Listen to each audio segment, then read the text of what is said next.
Hi, and welcome back to Focal Point AFR Talk. Brian Fisher is my name. 888-589-8840 is the number to call. We're going to turn our attention to what's going on with embassies, and we're going to talk a little bit about immigration. So if you got some questions you want to ask or observations you want to make about either what's going on in the Muslim world with the closing of these embassies or what's going on with immigration, 888-589-8840.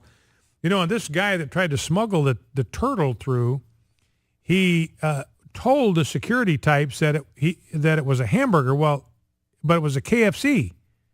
So apparently he didn't, as Jeff pointed out, Jeff Reed, my producer, he didn't think this thing through because he's calling a KFC chicken sandwich, calling it a hamburger. So maybe that aroused their suspicions. But they saw the little turtle legs kicking outside the bun, and the jig was up. Now, I was mentioning just before the break, I ran out of time to complete this, but there's a new study that's indicated. Now, what did I do with that story? I had it here just a second ago about how to reduce your risk of dementia and Alzheimer's.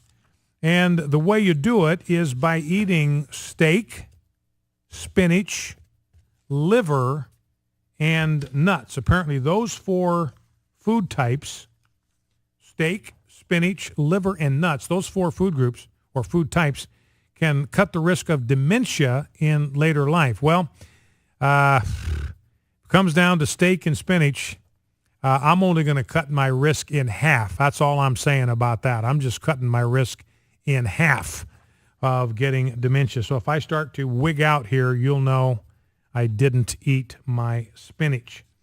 Now, I want to shift gears and talk about, one more thing. You know, the A-Rod, Alex Rodriguez, or 12 Major League Baseball players got suspended today for drug use. Alex Rodriguez, A-Rod, apparently is going to appeal his suspension. He's going to be able to play, from last word I've heard, going to be able to play while his suspension is being processed.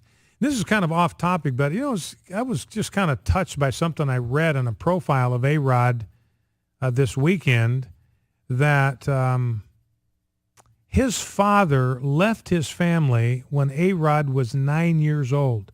This guy is a grown man. He's in his mid to late 30s, and he says, I'm paraphrasing here, but he says, I've never gotten over that. I've never gotten over the fact that my father left me, left my mother, left my family when I was just 9 years old. Why would a man do that to his family? And he's never gotten over that. Even though he's in his late 30s and one of the most accomplished athletes on the planet. So again, it's just a reminder of why God hates divorce. It destroys the psyche, the emotional life of young children. They're never old enough to handle a divorce of their parents. Now, I understand divorce is inevitable. God does not hate divorcees. He never says that. He hates divorce. But I'll tell you, there are a lot of people listening to me right now that are divorced through no choice of their own, through no fault of their own.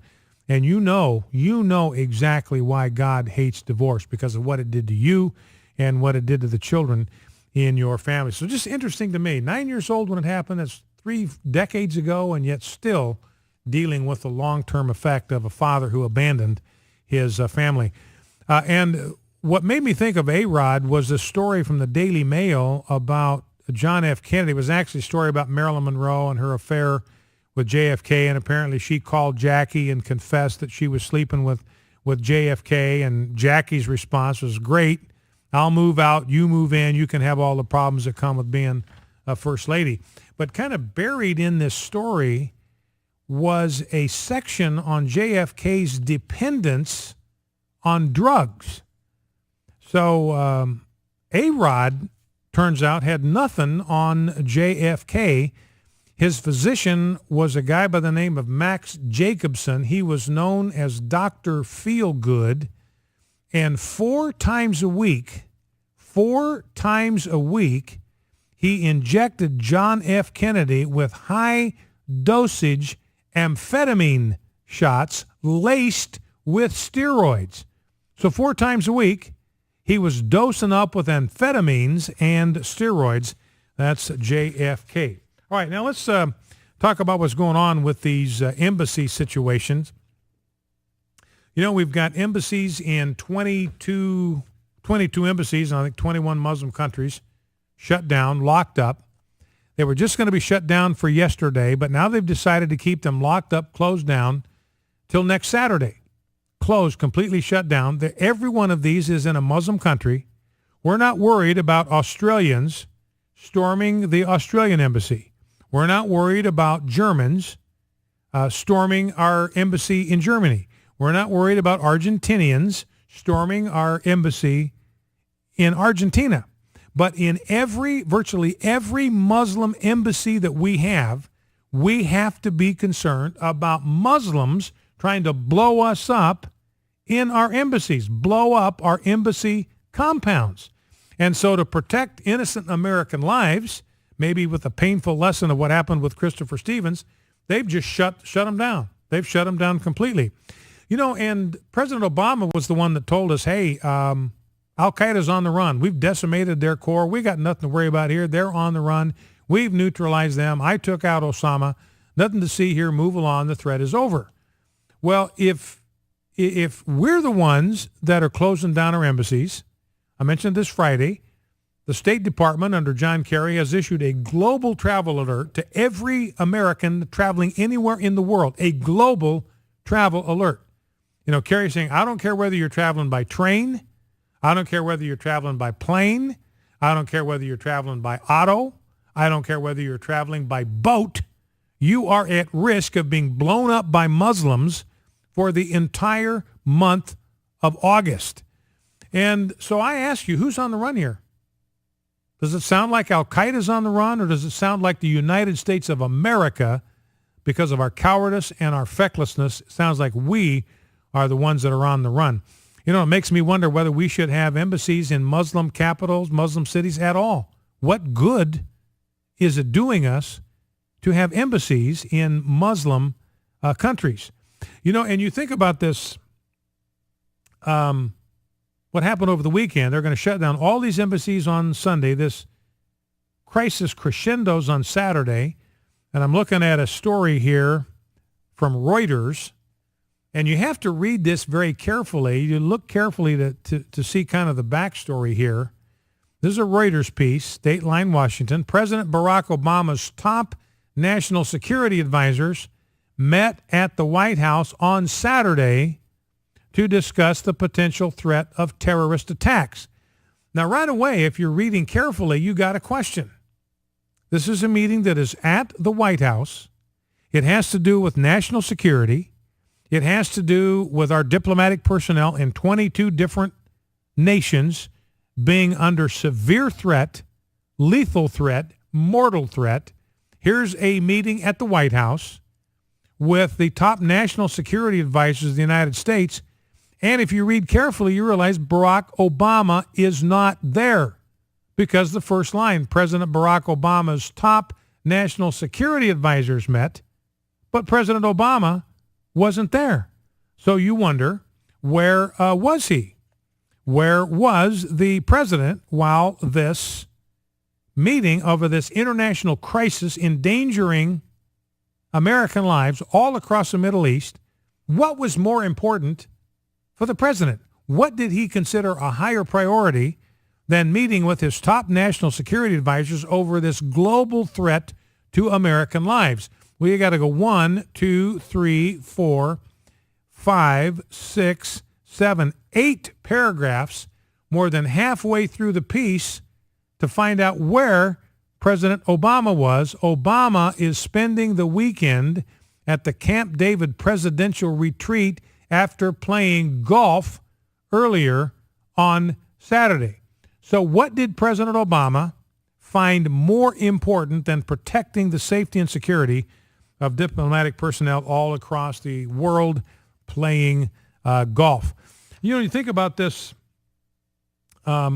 Major Malik Nadal Hassan finally going on trial for the Fort Hood shootings 4 years after it happened. It happened in 2009. Here it is, 2013. His trial is just starting today. Meanwhile, you go back to the assassination of Abraham Lincoln, happened on April 14, 1865.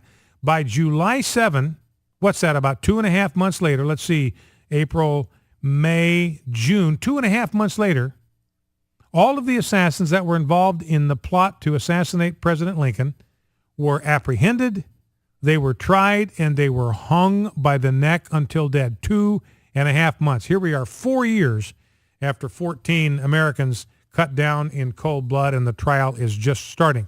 Now let's grab clip number 3. Michael Scheuer is a former operative with the Central Intelligence Agency, and he's talking here about John Brennan. John Brennan is the new director of the CIA. Remember, we got this huge scandal now over there in Benghazi. We're finding out that there were 35 CIA operatives on the ground the night that attack went down, 35 of them. The president is distributing them to the four winds, dispersing them all across the country, giving them new names and new identities, according to Trey Gowdy, so they can't be found. So whatever happened at that Benghazi compound, President Obama does not want anybody to know what that was. And that, to me, gives a lot of credence to the theory that there was a gun-running operation that was operating out of that compound, and Ambassador Stevens was running the guns into Syria. Now, here is Scheuer talking about John Brennan. Now, this guy, remember, is a Muslim convert. This guy's a Muslim, and he's admitted it, that he converted to Islam when he was on assignment over in Saudi Arabia. So we got a Muslim running the CIA, and here's what Michael Scheuer says about John Brennan. He is a bully of the first order. He will never say anything negative or question anyone above him, but for the people below him, he is a bully of epic dimensions. So he's a bully of epic dimensions. Rob, let's grab the next clip talking about Brennan's function in office. Let's listen. It's hard to think of something worse you could say about a man than what you just said. What is the point, though? Oh, there's worse, Tucker, but we probably shouldn't go into it. That's pretty bad. Kissing up and striking down is a pretty awful character flaw. And costing American lives regularly since 1998. He has been involved in efforts to prevent the destruction of al-Qaeda, whether trying to kill him in the 1990s or denying us the intelligence from renditions and interrogations. He is serving a master who has no concern for American security. That's an amazing thing. That's an amazing thing that Michael Scheuer just said, and he's an experienced former member of the intelligence community. And he says John Brennan, the guy that's in charge of the CIA now, he actively worked to obstruct any effort to destroy al-Qaeda in the 90s and to deny our government information. Focal Point, AFR Talk, back in 2.